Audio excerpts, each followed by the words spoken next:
Hi guys, welcome back to my channel पे new हो तो प्लीज़ चैनल को सब्सक्राइब कर लीजिए और चाहो तो मुझे इंस्टाग्राम पर भी फॉलो कर सकते हो। अबाउट यूथ का एपिसोड 7 हिंदी एक्सप्लेनेशन शुरू करते हैं। एपिसोड की शुरुआत में ये ग्वांग और शूची झांग फिर से उसी रेस्टोरेंट में आते हैं। शूची झांग ये ग्वांग के लिए मोची ऑर्डर करता है तो ये ग्वांग कहता है आज मैं कुछ और भी खाऊंगा, मुझे बहुत भूख लगी है।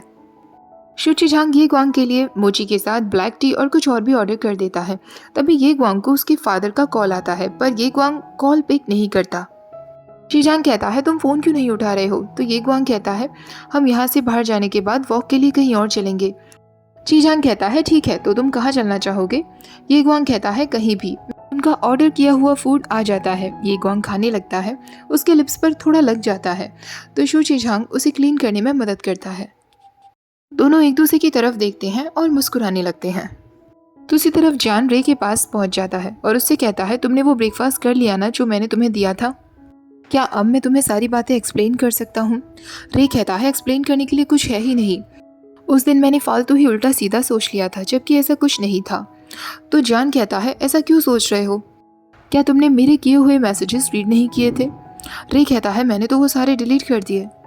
जान कहता है ठीक है, फिर कहने के लिए कुछ नहीं है, अब एक ही तरीका है सारी बातें एक्सप्लेन करने का। वो रे को वॉल पर पुश करता है और उसे फोर्सफुली किस कर लेता है। रे भी उसे किस करने लगता है और इस तरह उन दोनों के बीच की प्रॉब्लम्स सॉल्व हो जाती हैं। शूची झांग और ये ग्वांग वॉक के लिए निकलते हैं। अब शूची झांग ये ग्वांग को स्केटिंग करना सिखा रहा था जिसमें वो दोनों काफ़ी एंजॉय कर रहे थे। ये ग्वांग कई बार गिरने वाला होता है पर शूची झांग हर बार उसे संभाल लेता है। ये ग्वांग बस उसकी तरफ प्यार भरी नज़रों से ही देखता रहता है।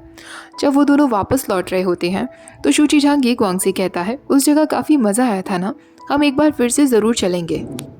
ये ग्वांग उसके कंधे पर ऐसे ही सर रखकर सो गया था। शीजांग उसके क्यूट से फेस को देखकर कहता है तुम स्कूटी पर बैठे बैठे ही सो गए। वो ये ग्वांग के हाथों को टाइटली पकड़ लेता है और वहाँ ऐसे ही कुछ टाइम तक बैठा रहता है। अगले दिन ये ग्वांग और रे रेस्टोरेंट में आते हैं जहाँ रे अपने लिए 2 कॉफ़ी ऑर्डर करता है।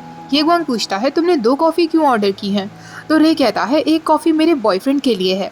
अब ये ग्वांग उससे कहता है तुम अभी तक उस लड़के के पीछे हो, वो लड़का तुम्हें इतना अनहैप्पी रखता है फिर भी तुम उसका साथ नहीं छोड़ना चाहते हो।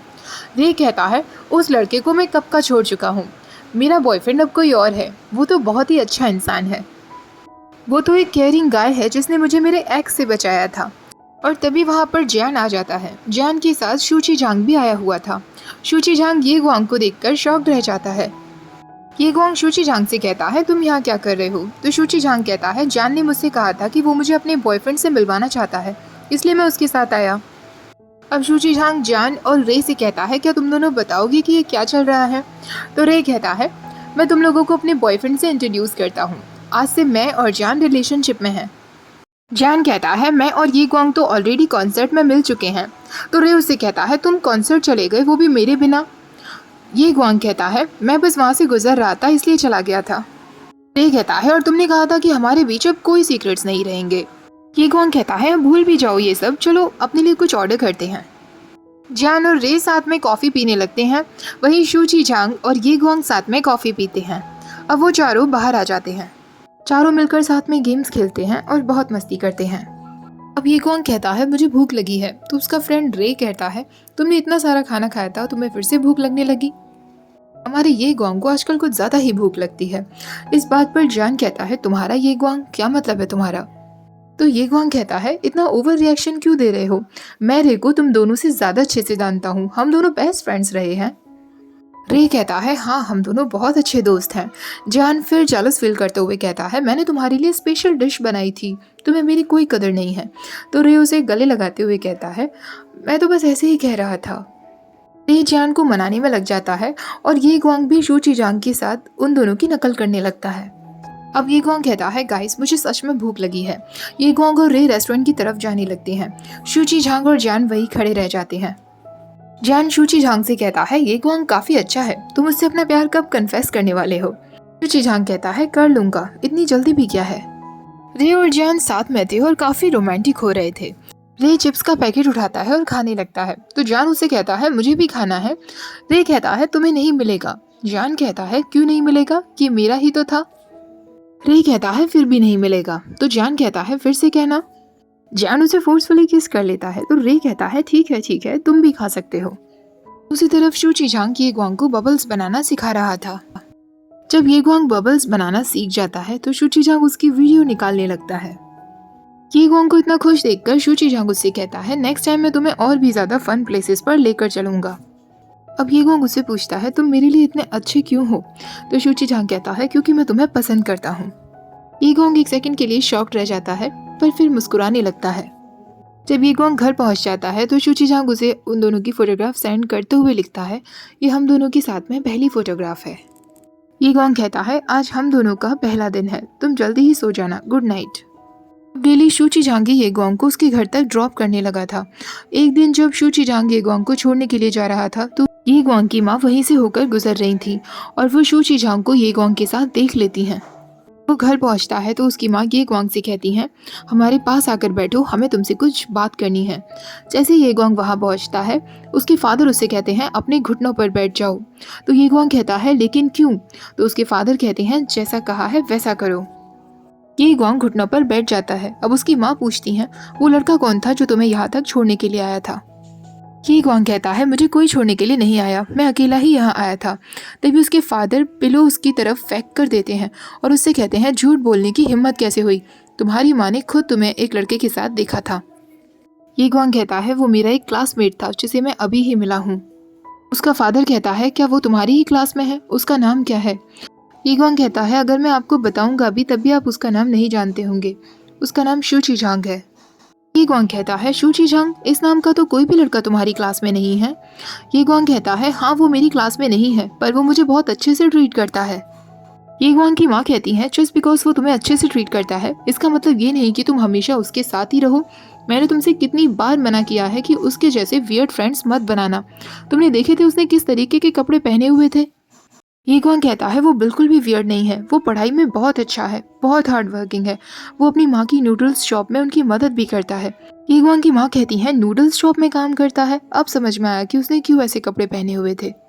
ये ग्वांग कहता है, ऐसा इसलिए है क्योंकि उसके फादर नहीं हैं, इसलिए वो हमेशा से ही अपनी माँ की शॉप में उनके साथ मदद करते आ रहा है। ये ग्वांग की माँ कहती हैं, इसका मतलब वो एक सिंगल पेरेंट का बेटा है। क्या तुम्हें इतनी भी समझ नहीं है ये ग्वांग कि तुम्हें किस तरीके के दोस्त बनाने चाहिए? सिंगल पेरेंट फैमिली के बच्चे कभी अच्छे नहीं निकलते, वो हमेशा बड़े होकर कुछ गलत इंसान ही बनते हैं। तो ये ग्वांग कहता है, आपको कोई हक नहीं है ये सब कुछ कहने का। ये ग्वांग का फादर कहता है, तो एक लड़के के लिए अब तुम अपने डैड से लड़ाई करोगे? एक नूडल शॉप में काम करने वाला लड़का कैसे अच्छा हो सकता है? तो ये ग्वांग कहता है, आप भी कोई ज़्यादा खास अच्छे नहीं हैं। ये ग्वांग का फादर उस पर हाथ उठाने वाला होता है पर उसकी माँ उसका हाथ पकड़ लेती है। ये ग्वांग का फादर कहता है, तुम्हारी हिम्मत कैसे हुई ये सब कुछ कहने की? ये ग्वांग की माँ कहती है, तुम अपने डैड से इस तरीके से बातें कर रहे हो? तुम्हारे डैड ने तुम्हारे लिए क्या कुछ नहीं किया, तुम्हारे ऊपर कितना इन्वेस्ट किया है। आज जो लाइफ तुम जीते आ रहे हो उनकी वजह से ही जी रहे हो। ये ग्वांग कहता है, उन्होंने कुछ भी मेरे लिए नहीं किया, वो जो भी कुछ करते हैं सिर्फ अपने लिए करते हैं। इस बात पर ये ग्वांग के फादर को गुस्सा आता है और वो उसे थप्पड़ लगा देता है। ये ग्वांग की माँ कहती हैं, तुम्हें क्या हो गया है ये ग्वांग, हमने आज तक सिर्फ तुम्हारी परवाह की है। ये ग्वांग कहता है, आप लोगों ने कभी मेरी परवाह नहीं की, आपने आज तक मुझसे ये तक तो कहा नहीं कि आप मुझसे प्यार करते हैं। ये ग्वांग की माँ कहती है, हम तुमसे प्यार करते हैं, तुम ऐसा क्यों सोच रहे हो कि हम तुमसे प्यार नहीं करते? ऐसा कहकर वो ये ग्वांग को रोते हुए गले लगा लेती है। अगले दिन स्कूल में ये ग्वांग और रे अपने एग्जाम के बारे में बातें कर रहे थे। ये ग्वांग वॉशरूम जाता है जहाँ उसे अपने फादर का मैसेज रिसीव होता है। मैसेज में लिखा हुआ था, टीचर तुम्हारी एग्जाम के बारे में मुझे खबर देते रहेंगे, तो प्लीज़ मुझे एम्बैरस मत करना। ये ग्वांग उनके मैसेज का कोई जवाब नहीं देता। एग्ज़ाम टाइम शुरू होता है। रे देखता है कि ये ग्वांग कहीं खोया हुआ था। एग्ज़ाम के वक्त ये ग्वांग के दिमाग में बार बार उसके फादर की बातें ही चल रही थी, जब उन्होंने उससे कहा था कि प्लीज़ मुझे लेट डाउन मत करना। ये ग्वांग जानबूझकर सारे आंसर्स एग्ज़ाम शीट से मिटा देता है। एग्जाम के बाद ये ग्वांग जैसे गायब ही हो गया था। शू चिजांग बार बार उसे कॉल करने की कोशिश कर रहा था पर ये ग्वांग पिक नहीं कर रहा था।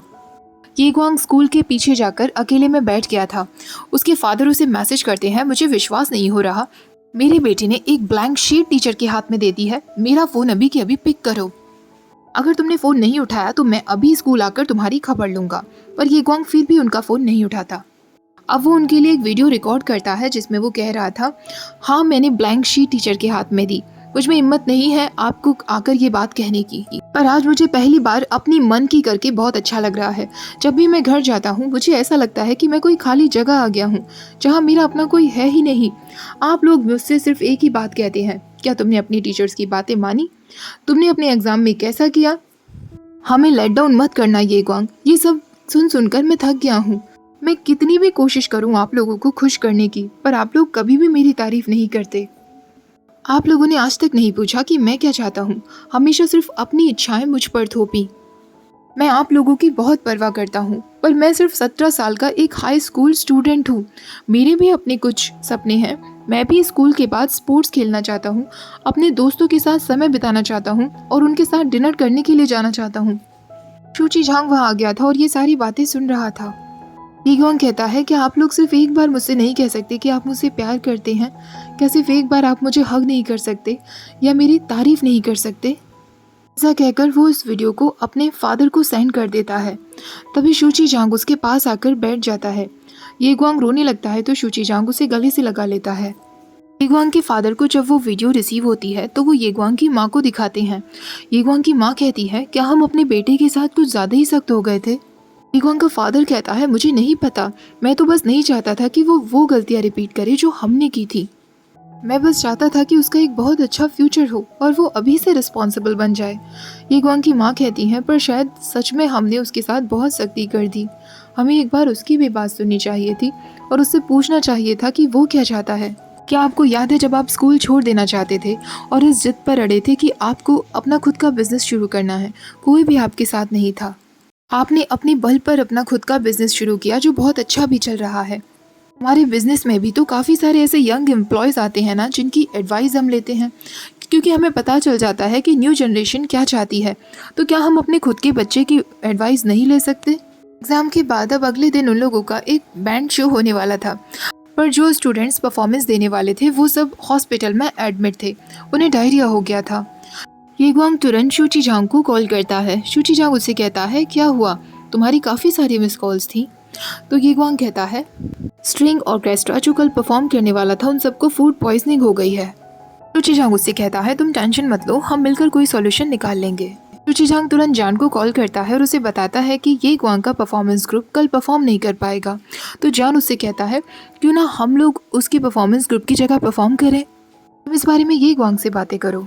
येगुआंग हाँ कर देता है। शूची झांग घर जाकर अपनी माँ को बताता है कि कल वो पूरे स्कूल के सामने परफॉर्मेंस देने वाला है। उसकी माँ कहती है, मैं तो बहुत एक्साइटेड हूँ, कल मुझे क्या पहनना चाहिए? शूची झांग कहता है, परफॉर्मेंस लाइव ब्रॉडकास्ट होगी, पर मुझे समझ नहीं आ रहा कि मैं कौन सा सॉन्ग प्रिपेयर करूँ। उसकी माँ कहती है, क्यों ना तुम अपने डैड का कोई गाना प्रिपेयर करो। तो शूची झांग कहता है, पर डैड के सारे ही सॉन्ग्स काफ़ी टफ हैं। शूची झांग की माँ कहती हैं, फिर कोई ऐसा गाना चुनो जो तुम्हारे लिए बिल्कुल सही हो। जब तुम स्टेज पर खड़े होकर उसे गाओ तो पूरी ऑडियंस तुम्हारे साथ कनेक्ट कर सके। अगले दिन वो सब लोग स्कूल पहुंच जाते हैं। येगुआंग कहता है, 30 मिनट्स में परफॉर्मेंस शुरू होने वाली है। येगुआंग की माँ भी उसके फादर से कहती हैं, हमारे बेटे की परफॉर्मेंस शुरू होने वाली है, हमें देखना चाहिए। तो उसका फादर कहता है, मैं भी बिजी हूँ। उनके बैंड की परफॉर्मेंस शुरू हो जाती है जो लाइव ब्रॉडकास्ट हो रही थी। शूची झांग की माँ उसे देखकर बहुत प्राउड फील कर रही थी।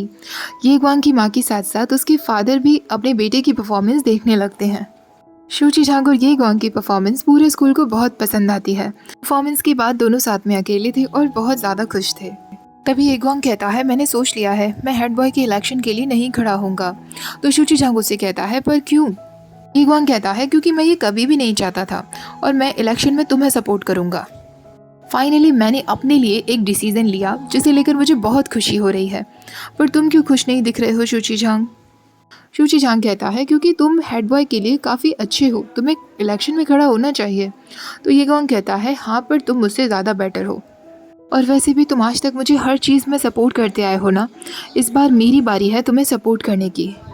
उसके बाद वो दोनों एक दूसरे को किस करते हैं और यहीं पर ये एपिसोड और साथ में ये सीरीज़ भी ख़त्म हो जाती है। आई होप आप लोगों को ये क्यूट सी सीरीज़ बहुत अच्छी लगी होगी।